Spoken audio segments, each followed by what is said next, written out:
Shalom. Today we're going to start with verse 2 of chapter 2 of our book, The Way of Life.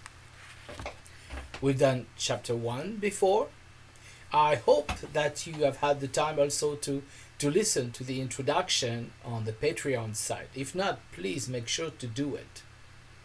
So the verse starts here with do not murder. Well, we're not going to talk about that because that's something we talked about last time. Then it goes into do not commit adultery. So again, the introduction of this whole section of the Didache from chapter 1 is this is the way of life. The way of life is to not commit murder. Well, that kind of makes sense. It is also to not commit adultery. And that commandment that the disciples gave to the Gentiles in Greece and all around in Asia Minor is a mere repetition of Exodus 20:14, which we also find in Deuteronomy 5:18 and expounded upon in Deuteronomy 22:24.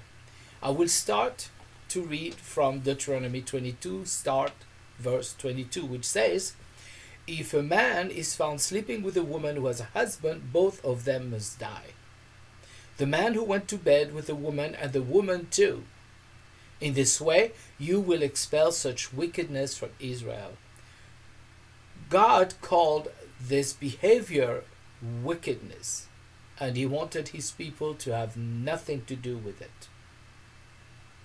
Verse 23 says, if a girl who is a virgin is engaged to a man and another man comes upon her in the town and has sexual relations with her, you are to bring them both out to the gate of the city and stone them to death. The girl because she did not cry out for help there in the city, and the man because he has humiliated his neighbor's wife. In this way you will put an end to such wickedness among you. So we're talking about rape or voluntary sex,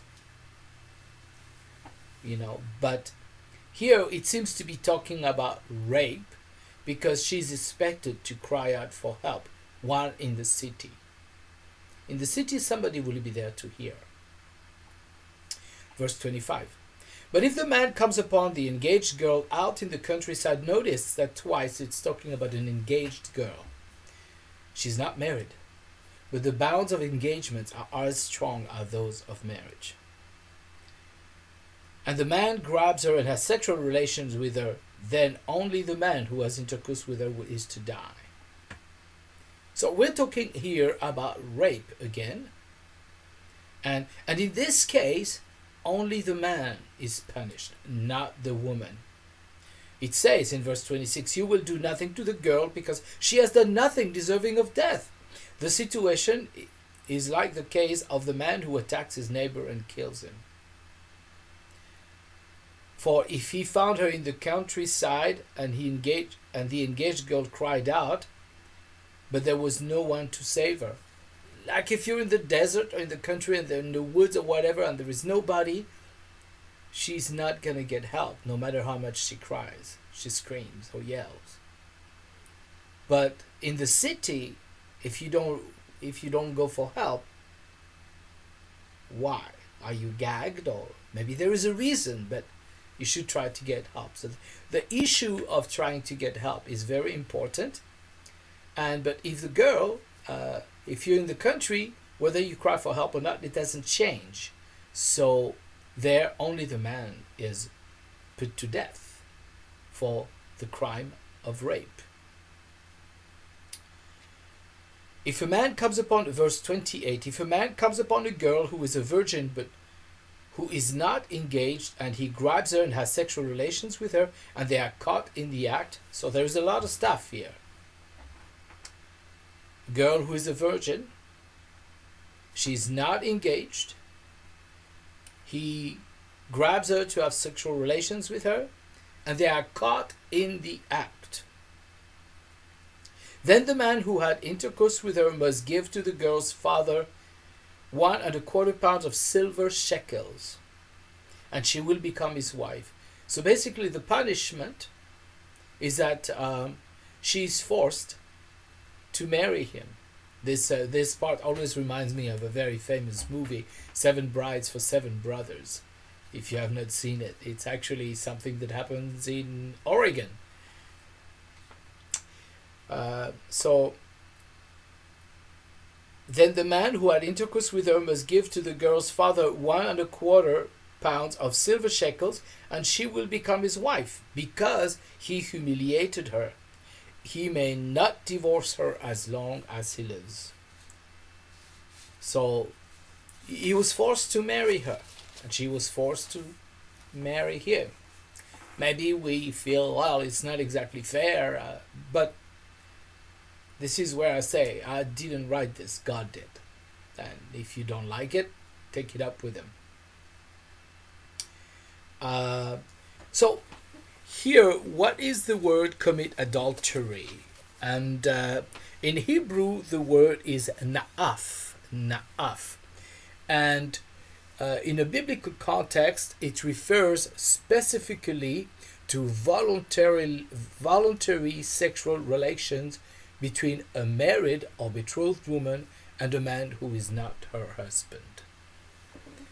It's important that these words which evolve, of course, words evolve with life, that we read them in the proper context in which they were given. So it means really breaking the marriage vows, because a marriage vow is, I will only be yours and no one else. Once you've gone to somebody else as a woman, you have broken these vows. And again, the word na'af used in the Hebrew Bible refers to specifically to voluntary sexual relations between a married or betrothed woman and a man who is not her husband. This is found on page 99 of this book we're reading from. So, I would like to take you now to some of the Brit Hadashah, also called the New Testament. In the 10th chapter of Mark, verse 1, we read, Then Yeshua left that place and went into the regions of Yehuda and the territory beyond the Jordan. So he left the region of Judah and went to the territory beyond the Jordan River. Again, crowds gathered around him, and again, as usual, he taught them. It was a very common occurrence. He comes somewhere, people say, oh, the rabbi has come. I've heard all kinds of things about him. So he comes out, and he's going to teach them. But all kinds of people come to listen to him. And there is people from the sect of the Pharisees, which is a Jewish sect. And you got to remember that Yeshua and most of the disciples were also Pharisees. They were from the same sect. So some Pharisees came up and tried to trap him by asking him, does the Torah permit a man to divorce his wife? Now, these guys were Torah scholars. They knew the answer. You know, it's like somebody asking you, what's the color of the white horse of Henry IV? That's a famous French one, you know. So they knew the answer. So Yeshua knew it was a trap. So, you know, in the world of religion or even politics, people vet each other.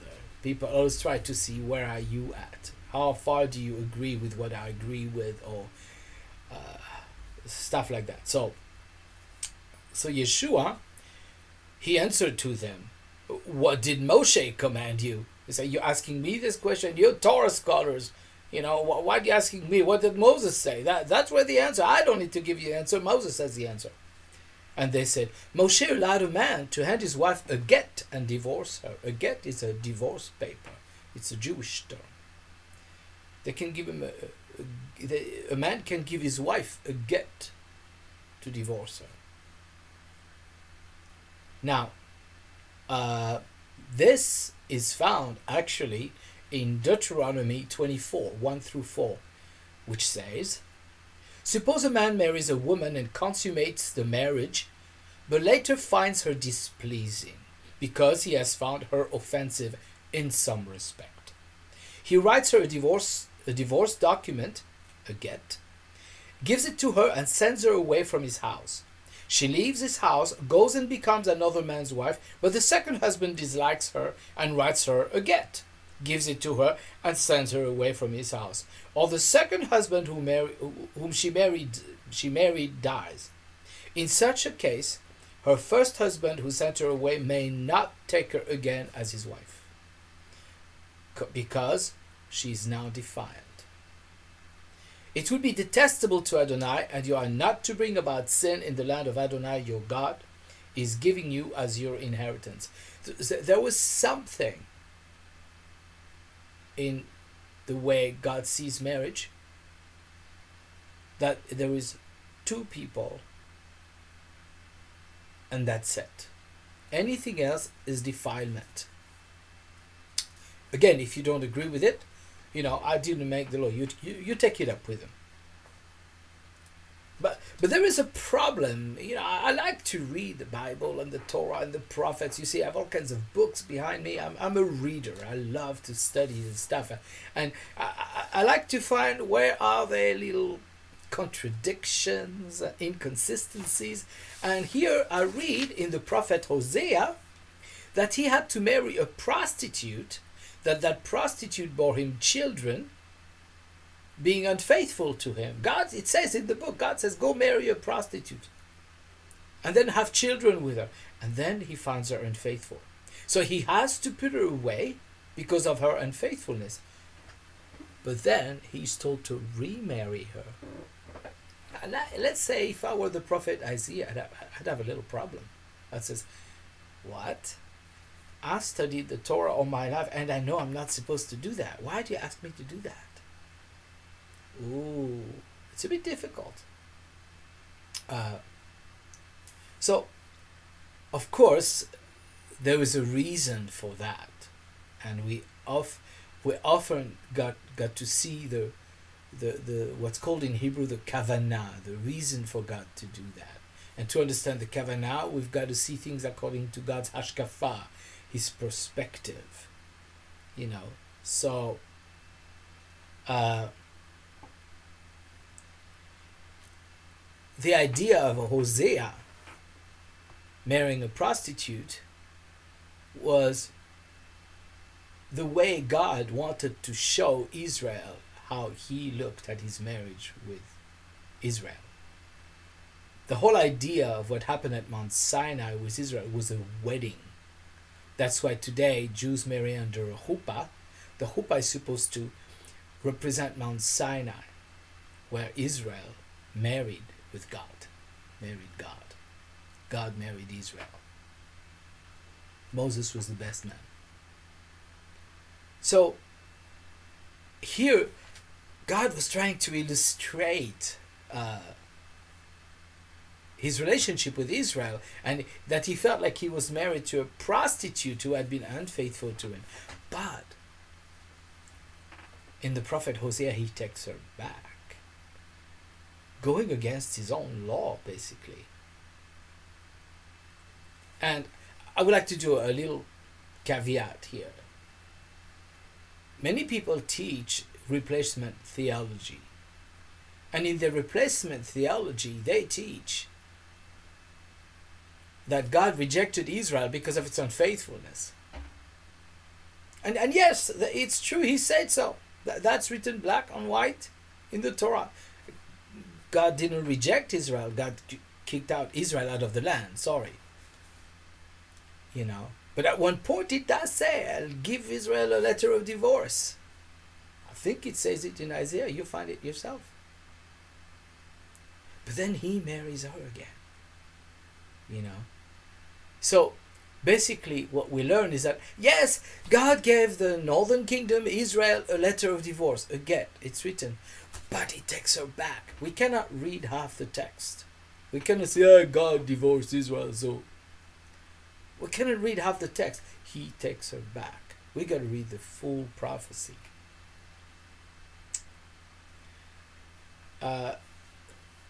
When I read the Torah, I don't only see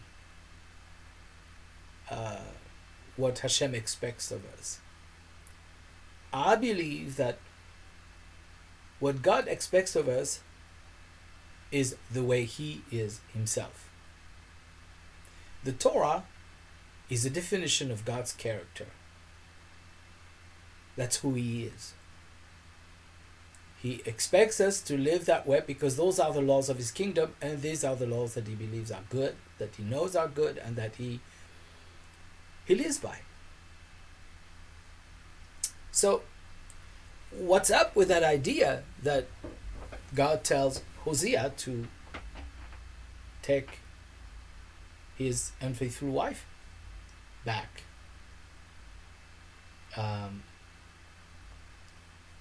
Did Hashem break His own law? No, He didn't. I'm going to read you now from Romans 7. So Romans 7, it was Paul trying to unite the congregation of Rome. There was a big problems there. The Jewish believers and the non-Jewish believers were at each other's throat, it seems, vying for God's favor. It's a little bit like the man who had a biological little girl, let's say 7 years old. And he goes and he says, my little girl, she's by herself. I'm going to adopt another 7-year-old so that she has a friend. So he goes and adopts the girl. And one time they're walking in the park and having fun. The biological little girl tells the other one, says, he's my real father, not yours. And the other little girl did not get herself put under, and she says, oh, but he actually chose me. He had nothing to do with choosing you. So it's a little bit like that's what was happening, not only in Rome, but in other places, but especially in Rome. The letter to the Roman is actually Paul making a point of trying to fix that, to bring unity between the two factions of that congregation. So here he addresses the Jews in Romans 7:1. He says, surely you know brothers. When he says brothers, he addresses the Jewish side. For I'm speaking to those who understand Torah. I'm speaking to the Jewish side. They know Torah. The Gentiles, they were learning. They didn't know. For surely you know, brother, for I'm speaking to those who understand Torah, that the Torah has authority over a person only as long as he lives. For example, a married woman is bound by Torah to her husband while he is alive. But if the husband dies, she is released from the part of the Torah that deals with husbands. Therefore, while the husband is alive, she will be called an adulteress if she marries another man. But if the husband dies, she is free from that part of the Torah, so that if she marries another man, she is not an adulteress. Thus, my brothers, you have been made dead with regard to the Torah through the Messiah's body, so that you may belong to someone else, namely the one who has been raised from the dead, in order for us to bear fruit unto God. The Messiah is the agent of God. Agent, capital A. Okay? The Messiah has the authority, judgment. He represents God here. It's a little bit like the Secretary of State. When he's out in another country, he represents the president and the whole country. You slap him, you slap the president and the whole country. What he says is the word of the president, which is supposed to be the word of the will of the country. So that's what Messiah is. He says later on, all judgment has been given unto me. All authority, he even says, has been given unto me. That's who the Messiah is. He represents Hashem. He carries the DNA of Hashem. It says in Hebrew, for God so loved the world that he gave his only son. He says, the son is referred to in Psalm 110 or 2. I always confuse those two. I think it's 2. Where it says, you are my son, this day I have begotten you. Yaladeni in Hebrew. I've gave you birth. Not created, gave you birth. We're creation. The Messiah is begotten. Very different. He carries the DNA, the authority. He's the son of the king, the prince. So, my brothers, you have been made dead with regard to the Torah through the Messiah's body, so that you may belong to someone else, namely the one who has been raised from the dead, in order for us to bear fruit unto God. In essence, that's the reason why Yeshua had to die and resurrect. To be able to marry that unfaithful bride again. That's the whole idea of the death and the resurrection. Let's go back now to where we started. Let's go back to Mark 10, verse 4. He says, we're still back to where Yeshua was having these discussions with these Pharisees who tried to trap him. And he asked them, you remember if you asked them, he says, he said, well, Moses told you what to do about divorce. And they said, Moshe allowed a man to hand his wife a get and divorce her. But Yeshua said to them, he wrote this commandment for you because of your hard-heartedness. Moshe had the right to adjust certain things.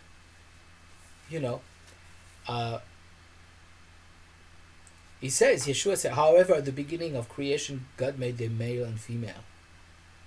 For this reason, a man should leave his father and mother and be united with his wife, and the two have become flesh. Thus they are no longer two.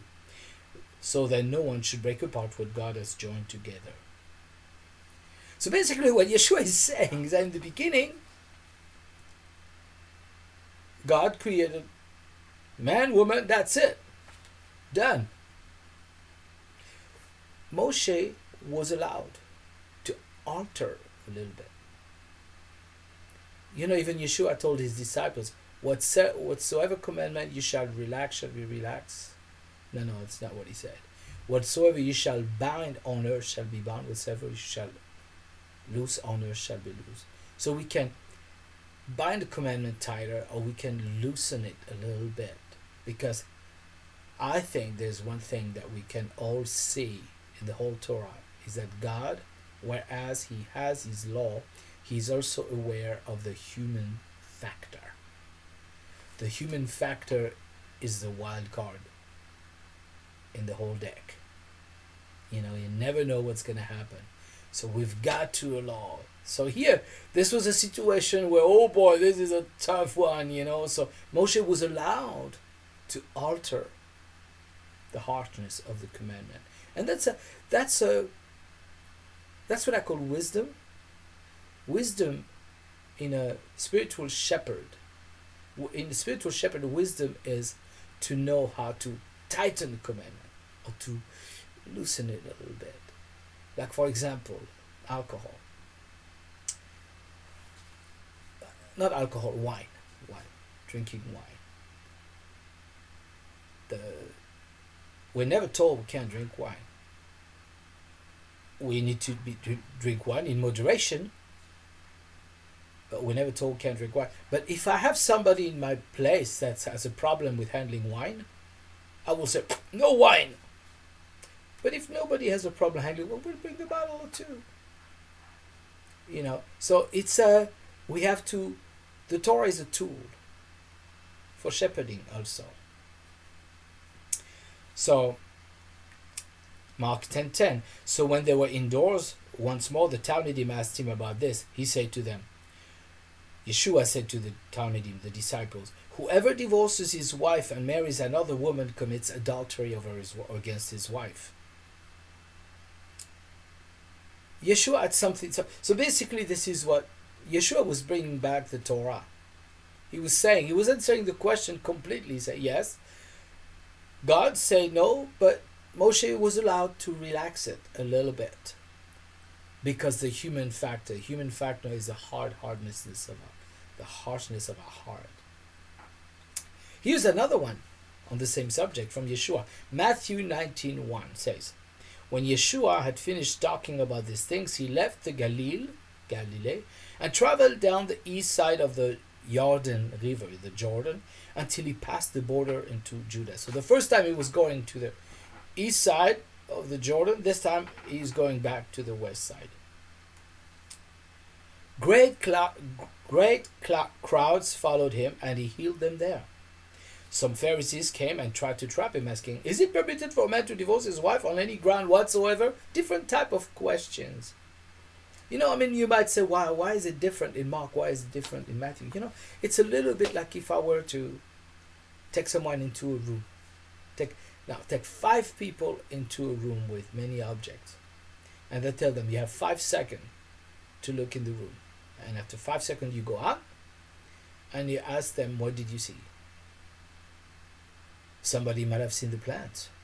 Somebody might have seen the guitar. Somebody might have seen the dirty wall.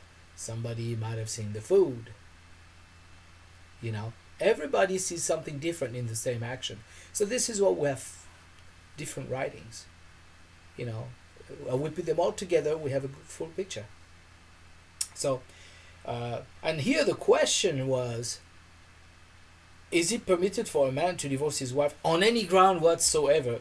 He replied, haven't you read that at the beginning the Creator made them male and female? So here the answer is quite the same. And that he said, for this reason a man should leave his father and his mother and be united with his wife, and the two are to become one flesh. Thus they are no longer two, so then no one should split apart with God as joined together. So the answer is basically the same here. They said to him, then why did Moshe give the commandment that a man should hand his wife a get and divorce her? So here the conversation has more details, I guess. He answered, Moshe allowed you to divorce your wives because your heart are so hardened. But this is not how it was in the beginning. So here we have the same type of answer. Now, what I say to you is that whoever divorces his wife except on the ground of sexual immorality and marries another woman commits adultery. So here, Yeshua was giving one ground to allow divorce. The Talmidim said to him, if that is how things are between husband and wife, would it be better not to marry? So there must have been quite a bit of problem with divorce in those days already, because the guy said, whoa, if there's no way we can divorce our wives, maybe we shouldn't even marry. And then he said to them, not everyone grasped this teaching, only those for whom it is meant. So for this one, I'm not going to go into that. Maybe I'll go into understanding this in another section. For there are different reasons why men do not marry. Some because, I guess he's explaining. Some because they were born without the desire. Some guys don't want to marry. I don't know any. Some because they have been castrated. That was something very often done with as servants of kings. They would castrate their servants. And some because they have renounced marriage for the sake of the kingdom of heaven. That was Yeshua. He did not marry. Paul did not marry. So, but then he said, whoever can grasp this, let him do so. He said, well, if you can understand, if you're called to do that, well, do it. So, I don't think that he means it's better not to marry. If we understand that Yeshua is promoting celibacy, we're looking at it from a very Greek ascetic stance, which is not really Jewish. In Judaism, it's a blessing to have children. You marry. If you don't marry and have children, something's wrong. So But he is talking about different exceptions. I would go as far as saying that to marry and have children is one of the greatest commandments given to man. It's actually the first one. Be fruitful and multiply. But what Yeshua is saying is that in spite of the high importance of the commandment to marry, some people are sometimes required not to, such as Paul himself. Now, here's a little caveat on the importance of marriage and children. Yesterday, somebody was talking to me, and they were talking to me about a certain ethnic group that was conquering the world through the birth canal. They were telling me how these people had infiltrated and entered many countries, and now they are trying to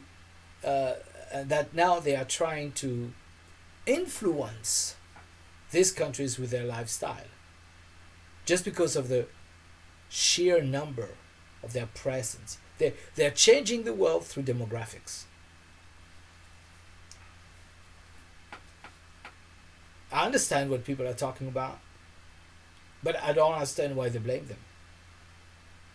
Because the people who I blame are those other people in those countries who practice, who live by the selfish practice of family planning, birth control, and abortion, which is also addressed, a practice also addressed in Didache 2:2.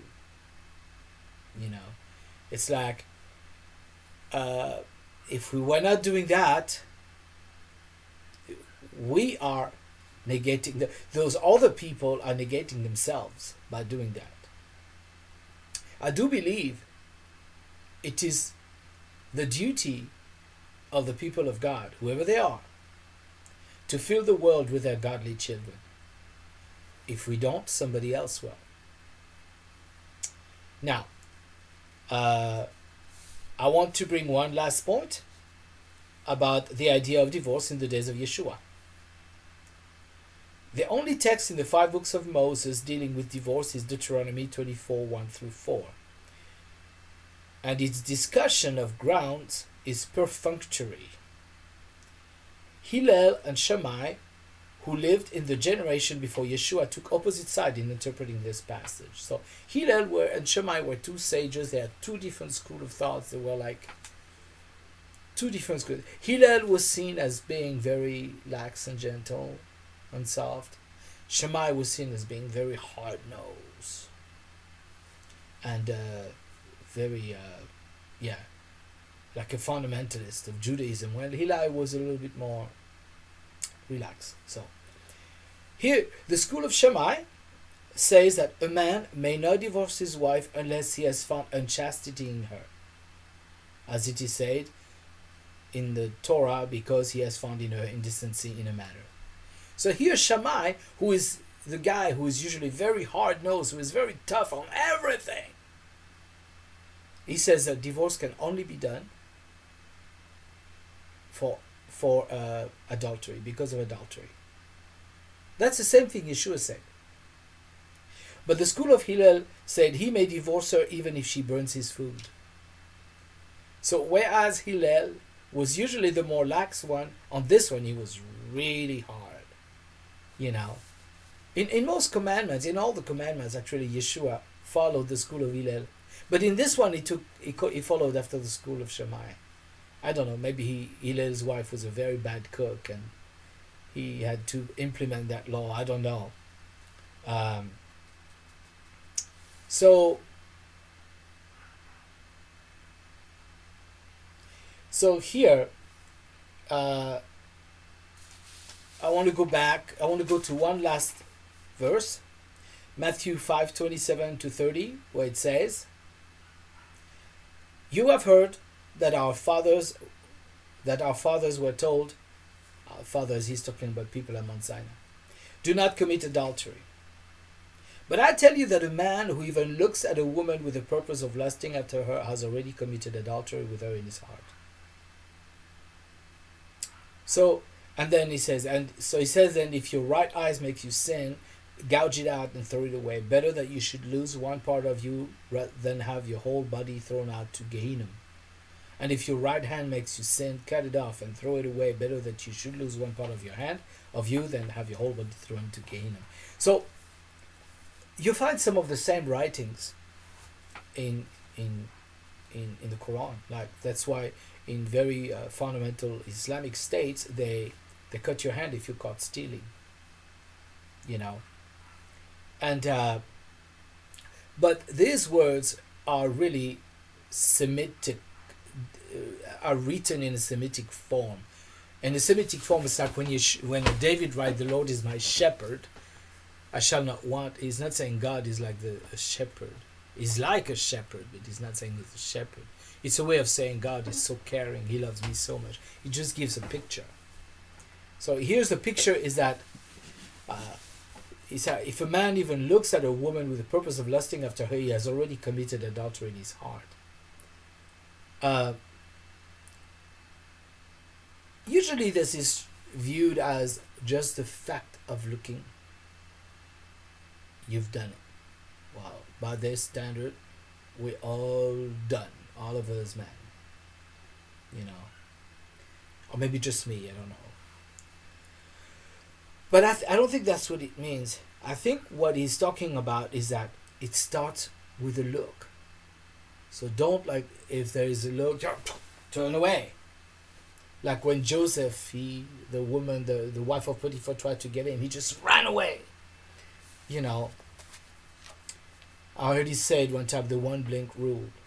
Some friend of mine was telling me, he said, "Oh, then you go, He says for the purpose of lusting after her. So it's like once you've got that blink, you go back there. Then maybe, So, but I think what he's warning us here is that it starts with a look. If we agree to that look, and look again, and look again, eventually this takes us down the path of adultery. It's like they say,